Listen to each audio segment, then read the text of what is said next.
Hello hello, et c'est parti pour la troisième petite vidéo sur cette série Vivre simplement et où j'explore les différents concepts. Jusqu'à présent, donc j'ai vu le minimalisme, ensuite le minimalisme actif, donc le minimalisme de base, le minimalisme actif, et aujourd'hui je vais parler de la simplicité volontaire. Donc c'est un mode de vie basé sur le choix conscient de réduire volontairement la consommation et de simplifier ses besoins pour se concentrer sur l'essentiel. Ce concept donc met l'accent sur la recherche d'une vie plus épanouissante, durable et significative, loin de l'excès de consommation et de la surabondance matérielle. Donc les principes de la simplicité volontaire, c'est donc la réduction de la consommation, c'est de choisir de consommer moins en se détachant des biens matériels superflus et en évitant les achats impulsifs. L'idée est de se contenter de l'essentiel et de valoriser ce que l'on possède déjà.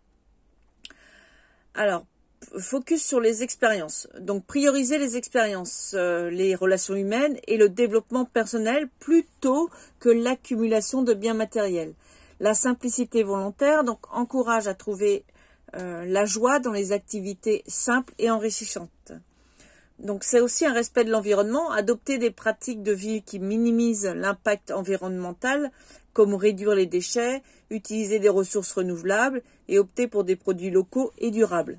C'est une vie intentionnelle, c'est faire des choix de vie alignés avec ses valeurs et ses priorités en éliminant les distractions et les engagements non essentiels. Donc la simplicité volontaire favorise une vie plus consciente et délibérée.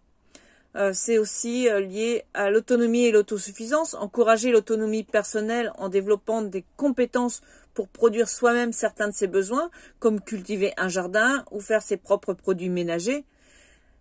Pourquoi choisir la simplicité volontaire? La simplicité volontaire permet de se libérer des pressions sociales liées à la consommation et de réduire le stress financier. Elle aide également à trouver un équilibre entre le travail et la vie personnelle, en créant de l'espace pour ce qui est vraiment important. En adoptant ce mode de vie, beaucoup de personnes découvrent une plus grande satisfaction, un meilleur bien-être et un sens renouvelé de la liberté.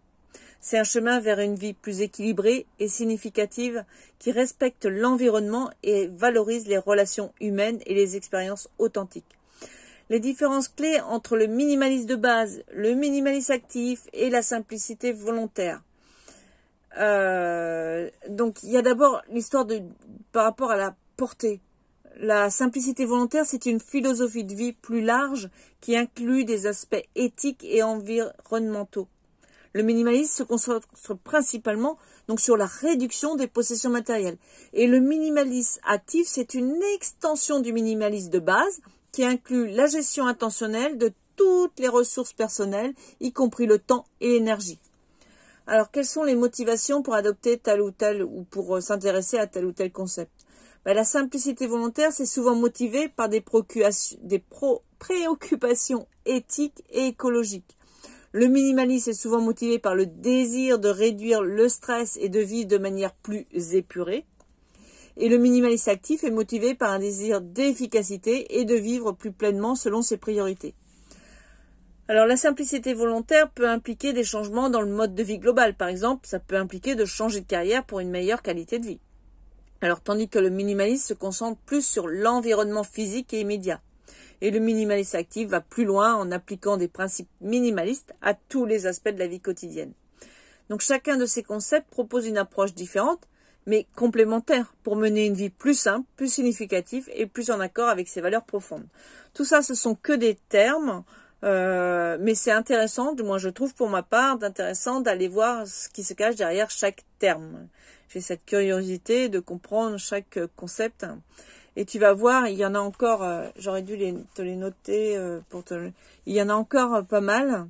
Et c'est intéressant, je pense pas qu'on s'enferme dans un seul concept. Moi, en tout cas, je veux pas m'enfermer dans un seul concept. J'ai ma vision à moi de ce que c'est une vie simple. Et c'est vrai que le minimalisme actif, le minimalisme actif, vraiment dans pour simplifier, de réduire les possessions. Oui, mais pas dans toutes les sphères de ma vie, par exemple. Je vais pas aller me débarrasser volontairement de certaines choses. Je vais plutôt les stocker pour pouvoir les utiliser et renouveler beaucoup plus tard. Donc, je suis peut-être plus proche de la simplicité volontaire Et quoique, je pense que c'est un tout. J'englobe tout, en fait. Et tu vas voir, il y a aussi pas mal d'autres concepts qu'on verra plus tard.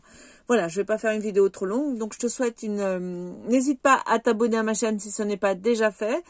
Surtout me laisser des commentaires pour que je puisse réagir et rebondir sur ce qui te passe par la tête ou si le sujet t'intéresse ou pas. D'ailleurs, tu peux me le notifier aussi, ça va pas me déranger. Et puis, si tu as des thèmes que tu aimerais que j'aborde, n'hésite pas aussi à me le faire savoir, que j'aille creuser si j'ai pas la réponse. Voilà, je te souhaite une excellente fin de journée dans la joie et la bonne humeur, et l'abondance aussi, il faut pas oublier. Et je te dis à bientôt, bye bye.